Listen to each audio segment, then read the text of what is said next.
Rais wa Marekani Donald Trump amesema kuwa taifa hilo lina akiba kubwa ya silaha inayoweza kuruhusu vita kuendelea kwa muda mrefu hata kufikia kile alichokiita vita vya milele. Kupitia mtandao wake wa Truth Social, Trump alisema Marekani ina akiba ya kutosha ya silaha za kiwango cha kati na cha juu kidogo, akisisitiza kuwa ugavi huo ni mkubwa kiasi cha kuweza kuendesha mapambano bila kikomo. Katika ujumbe wake aliouweka karibu na saa 6 usiku kwa saa za Washington DC, Trump aliandika kuwa Marekani ina karibu ugavi usio na kikomo wa silaha hizo na iko tayari kushinda vita kwa kiwango kikubwa. Kauli hiyo imezua mjadala mkubwa kuhusu hali ya maandalizi ya kijeshi ya Marekani na uwezo wake wa kuhimili migogoro ya muda mrefu. Katika maelezo hayo, Trump pia alimkosoa mtangulizi wake Joe Biden, akimtuhumu kwa kuipatia Ukraine silaha nyingi za hali ya juu kutoka akiba ya Marekani. Kwa mujibu wa Trump, kauli hiyo ilipunguza kiwango cha baadhi ya silaha za kisasa zilizokuwa zinamilikiwa na jeshi la Marekani.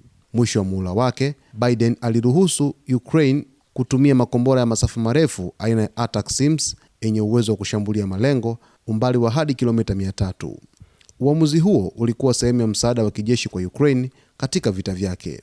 Kauli za Trump zinakuja wakati kukiwa na mijadala kuhusu usalama wa taifa, matumizi ya akiba ya silaha na nafasi ya Marekani katika migogoro ya kimataifa, huku kukiwa kuna vita vinavyoendelea kati ya Marekani, Israel pamoja na Iran.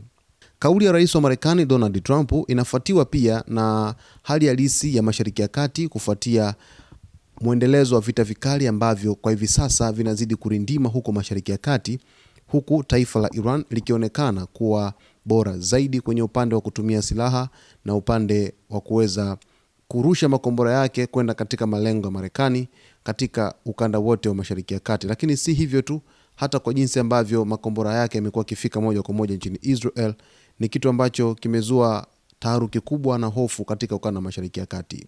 Basi kufuatia taarifa hizi, mtazamaji wetu, kwa taarifa zijazo endelea kuwa nasi wakati wote hapa utaweza kufahamu yote yanayojiri katika anga za kimataifa siku hii ya leo, huku mjadala mkubwa ukiwa ni vita kati ya Irani, Israel pamoja na Marekani.